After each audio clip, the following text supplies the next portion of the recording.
Enflammée, Isabelle Maréchal est brûlante de chaleur humaine. Isabelle Maréchal.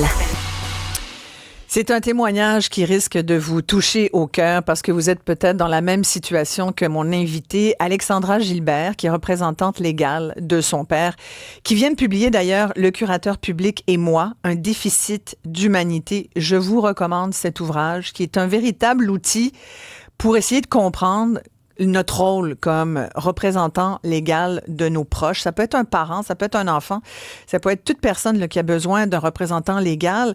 Le curateur public, on en parle de plus en plus. On parle moins de ce que ça veut dire, dealer avec. Et Alexandra lève le voile sur ce que vivent justement les proches comme elle, qui font face à cette institution publique qui est un incontournable, mais qui est aussi très méconnue. La curatelle publique, donc au Québec, on a envie de se dire qu'est-ce que ça mange en hiver. Alexandra, merci beaucoup d'être là. Merci, Isabelle. Vous aviez... votre papa a fait un AVC à l'âge de 52 ans. Vous aviez 24 ans à l'époque. Il est resté lourdement handicapé de cet AVC. Et comme il était très jeune, il n'y avait pas 52 ans, c'est jeune, on pense pas à faire nos papiers, on se dit pas, s'il m'arrive quelque chose, ma fille, je vais lui demander d'être ma représentante légale. Ça s'est fait un peu dans l'urgence, comme souvent d'ailleurs. Ça s'est fait carrément dans l'urgence. Papa a passé beaucoup de temps en réadaptation. Il y avait une maison à gérer. Il y avait des comptes qui rentraient. Je me souviens, à l'époque, je partais avec le compte de téléphone de papa. J'allais au comptoir, à la caisse pour que il y ait des sous qui soient pris pour couvrir ces factures-là. Puis rapidement, on m'a fait comprendre que il faudrait que ça aille un peu plus loin puis que ce soit plus officiel. Donc, j'ai fait des démarches avec un notaire pour faire ouvrir une tutelle pour pouvoir justement m'occuper de la vie courante de papa. Au-delà de payer des comptes, c'est qu'il y avait aussi des décisions de vie à prendre. Oui. Il y avait tout le retour de papa à la maison à structurer avec les services sociaux. Donc, il était pas très autonome, finalement. Papa est resté aphasique. Donc, il a perdu l'usage de la parole. Là. Il y a à peu près 5 mots de vocabulaire. Il a perdu l'usage de son bras droit. Il était droitier. Il a tout réappris à faire de la main gauche, y compris écrire, dessiner, beurrer ses toasts le matin. Puis, il est resté aussi avec un handicap au niveau des déplacements. Mais papa... Mais il est tout là. Il est tout là. Toute sa tête. Oui, puis c'est un battant. Fait qu'il a voulu vraiment regagner toute l'autonomie possible pour pouvoir continuer à vivre de façon indépendante dans sa maison. Comment vous communiquez avec votre père?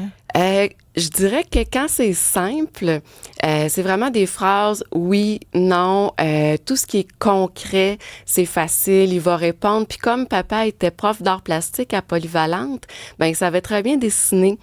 Fait qu'encore aujourd'hui, souvent, il va s'exprimer par des dessins simples pour se faire comprendre.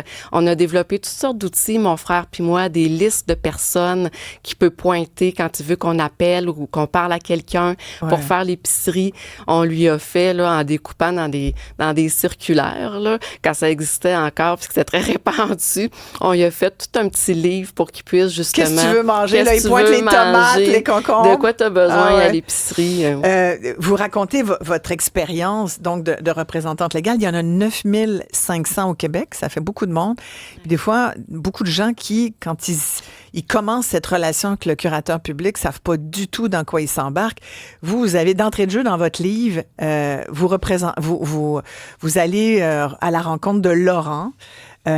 Qui a été lui aussi, qui est le frère d'une de vos amies et qui donc négocié lui au fil des ans. Puis ça a pas toujours été une belle relation. Expliquez-moi un peu pourquoi vous vouliez rencontrer Laurent. Ben, je dirais que j'ai commencé il y a 5 ans à recevoir de plus en plus de demandes du curateur public, puis des demandes que je comprenais pas nécessairement, en ce sens où j'ai intériorisé beaucoup mon rôle de représentante légale, ce que ça veut dire. Faire un rapport annuel de gestion, l'envoyer au curateur, geler les fonds de mon père, communiquer le gel de fonds au curateur public.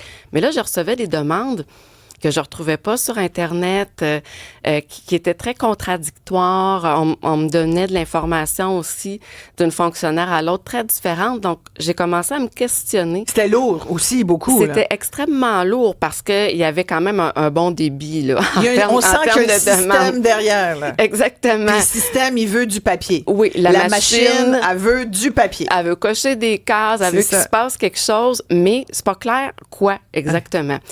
Puis, donc, je me suis sentie extrêmement isolée. Puis là, je me suis demandé si j'étais la seule représentante légale à vivre cette espèce de mélange-là, de dérive bureaucratique, de surveillance excessive.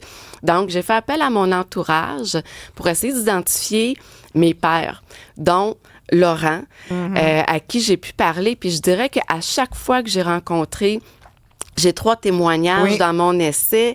Disons que j'ai reçu aussi des témoignages informels, mais à chaque fois que j'ai rencontré un représentant légal, là, ça a été là, comme une psychothérapie instantanée.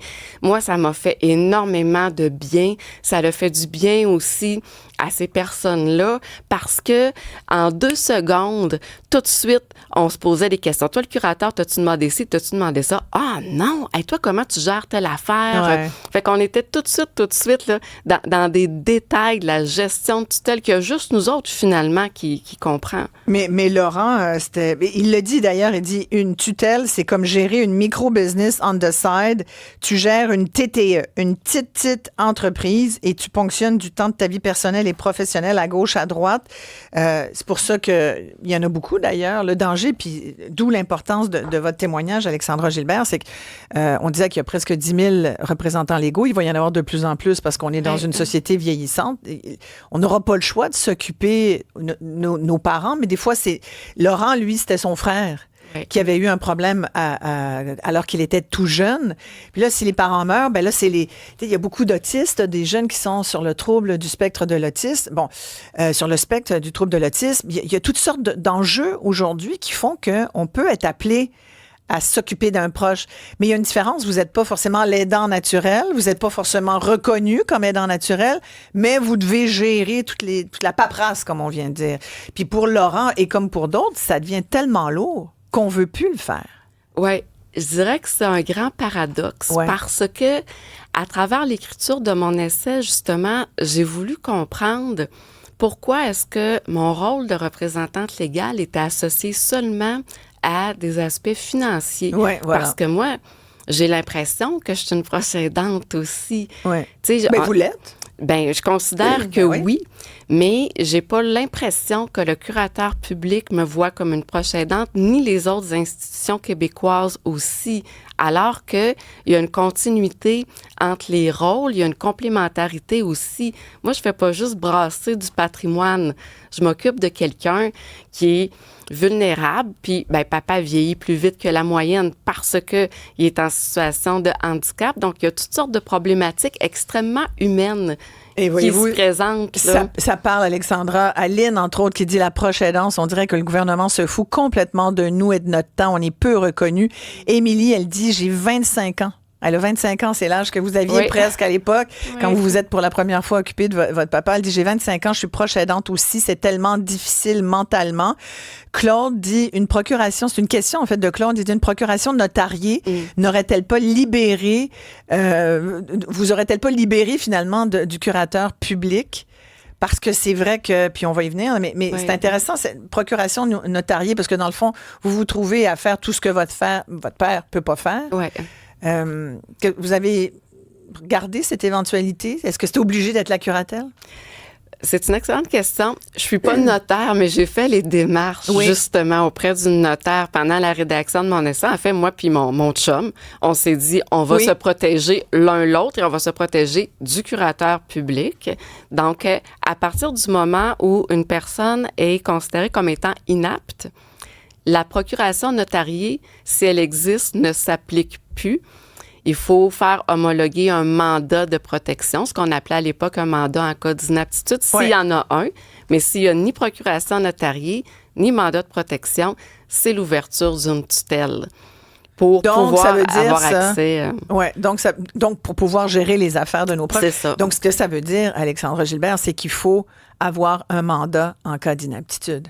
Absolument. Moi, c'est vraiment là, ma plus grande recommandation, c'est aller voir une notaire, puis faites vos papiers. Assurez-vous que vos proches sont protégés, puis que vous l'êtes aussi en cas d'inaptitude. Comment on peut protéger nos proches? Comment on dit de protéger du curateur?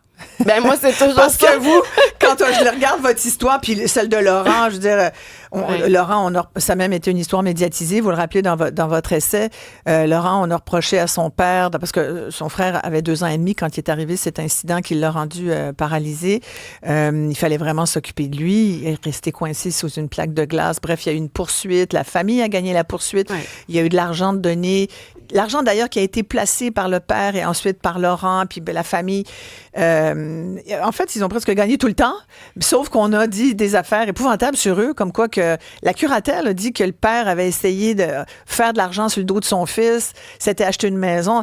Il y a comme, puis vous avez tout un chapitre où vous dites bienveillance, malveillance, surveillance avec un point d'interrogation. Vous-même, vous avez fait les frais de fonctionnaires du curateur public qui prennent pour acquis qu'au départ, c'est quasiment si tu as un représentant légal, c'est parce qu'à quelque part, tu peux être tenté d'abuser puis de te mettre de l'argent dans les poches puis de frauder finalement. Oui. Puis mais c'est assez. Il y en a des cas, cas d'abus. Puis il doit y en avoir comme partout. Ça en prend aussi de la surveillance. Mais de là à ce que on considère qu'on est des fraudeurs potentiels à la base et non pas des proches bienveillants, je trouve que c'est vraiment insultant, considérant que sans nous, les représentants légaux, ça reposerait sur le curateur public, sur les services sociaux. Donc, moi, j'ai l'impression que je rends service à la société. Complètement. Puis je valorise aussi mon rôle. Moi, je pense que c'est bien ce que je fais. Donc, il y a un choc de valeur entre moi, toute ma valorisation, le fait que papa puisse rester à domicile. C'est sûr que c'est prenant pour moi, c'est difficile, puis ça tient en équilibre sur pas grand-chose, là. Mais je suis contente de le faire. Puis, d'un côté, j'ai affaire à une institution qui vous cote. Qui me cote, oui, parce j'ai une cote de surveillance. Il y a des niveaux de surveillance. Écoutez ça, le curateur public. Puis comme vous l'avez dit, puis je pense qu'il faut le rappeler, c'est normal qu'il y ait une institution qui s'attarde à s'assurer que tout soit bien fait. Après, il y a de la bureaucratie extrême, là. Ouais. Il y a celle qui dépasse les bornes, puis on est de plus en plus bon là-dedans au Québec. Et donc, vous expliquez qu'il y a effectivement... puis vous le dites, si j'avais pas travaillé à cet essai, jamais j'aurais découvert cette facette de mon engagement envers mon père. Moi, représentante légale, je suis cotée. Un système de cotation qui vous a beaucoup heurté. Et là, il y a NS1, ça c'est faible, ça veut dire aucun signe de mauvaise gestion, ce qui est 52 % des tutelles. Il y a 46-47 % des tutelles où c'est un ou des problèmes mineurs de gestion, mais des fois, ça peut aller à « il n'a pas rempli le bon formulaire ». C'est ça, ou c'est une erreur de bonne volonté, en ce sens où on savait, tu sais, le représentant ne savait pas trop. Ben, comme c'est vous ça, l'avez dit. Ouais. Il y a 1,5 % seulement des tutelles, 1,5 %. C'est pas tant que ça, finalement. Bon, c'est toujours trop, là. Un proche qui veut frauder son papa ou sa maman, c'est toujours trop. Et on parle d'un ou des problèmes de gestion importants avec des préjudices financiers potentiels ou avérés. C'est le niveau NS3. Ça reste marginal. Même le curateur public a dû reconnaître que la plupart des gens qui sont enquêtés, des représentants légaux sous enquête, ça finit que finalement, il n'y en avait pas d'enjeu. Ben, c'est qu'à un moment donné, à force de recevoir toutes ces demandes-là, j'ai eu l'impression que je faisais quelque chose de mal. Ouais. Donc, c'est pour ça que j'ai voulu en savoir un peu plus puis que j'ai creusé sur ces questions-là. J'ai essayé de savoir aussi, d'avoir des statistiques. Puis je me suis rendu compte qu'il n'y en avait pas. Donc, c'est à travers différentes demandes d'accès à l'information puis d'accès à mon propre dossier que j'ai pu reconstituer ce portrait-là. Mais je déplore qu'il n'y ait pas de statistiques sur les véritables cas d'abus financiers de personnes sous tutelle privée. On est capable de donner plein d'exemples. Mais justement, ça représente combien de tutelles? Puis est-ce que c'est nécessaire d'avoir une surveillance excessive pour aussi peu de cas d'abus? Parce que ça coûte cher, le curateur public. Hein? Ils ont un bon budget de fonctionnement. C'est un très bon budget. Puis, il y a une partie du budget qui vient aussi des tutelles publiques. Donc, des honoraires qui sont prélevés à même les fonds de gens qui sont représentés par le curateur public. Parce que moi, si je n'étais pas là pour représenter papa, c'est le curateur qui le ferait. Donc... vous faites les coûts. Vous dites, j'ai appris au fil du temps que la vulnérabilité a un coût. Ouais. Vous dites les coûts approximatifs sur une base de 23 ans, c'est proche de 40 000 là. Oui, oui. C'est, tu sais, moi, j'ai décidé de mettre différents mécanismes en place. Les coûts de la tutelle privée. Juste la tutelle. On parle pas des soins à votre père, rien de ça. Là. Juste les coûts de la tutelle. C'est ça, avec mon conseil de tutelle, justement, pour s'assurer que la reddition de comptes au curateur a été faite selon certains standards, on a décidé, par exemple, au niveau du rapport d'impôt, du rapport de tutelle, de mettre ça entre les mains d'un comptable. Donc, il faut un le payer. CPA, Ben ouais. c'est ça, quelqu'un qui est détenteur d'un titre d'ordre professionnel, parce que ce qu'il faut savoir, c'est que il y a une loi qui vient qui a été élargie récemment, puis qui oblige tout détenteur de titre d'ordre professionnel à signaler s'il y a un abus de suspecté. Donc, c'était vraiment pour nous une façon de mettre une barrière de protection, puis en fait de rassurer le curateur public aussi en disant il y a une tierce partie qui regarde toutes les factures. C'est fait dans les normes. Annuelle. Arrêtez de m'achaler. On est correct. Voilà. Alexandra Gilbert, merci beaucoup. Évidemment, il y aurait tellement d'autres choses à dire. Votre livre est très, très, très publié chez Éco-Société, chargé de plein d'informations. Vous avez fait un vrai travail journalistique en plus, avec de l'accès à l'information pour avoir les vraies affaires. Ça s'intitule Le curateur public et moi. Un autre témoignage ici de Stéphane qui dit qu'il a eu une solide COVID il y a 3 ans. Il dit, j'ai eu tellement peur de mourir, j'ai tellement souffert que finalement, quand je m'en suis sortie, j'ai été faire mon testament avec un mandat d'inaptitude. À 55 ans, je veux certainement pas que mes enfants soient pris avec le curateur public. Je pense que c'est la conclusion qu'on doit garder. Merci beaucoup. Moi, j'en ai pas. Mon Dieu. Merci. Il faut vraiment que je m'en occupe. C'est ça, c'est comme le testament.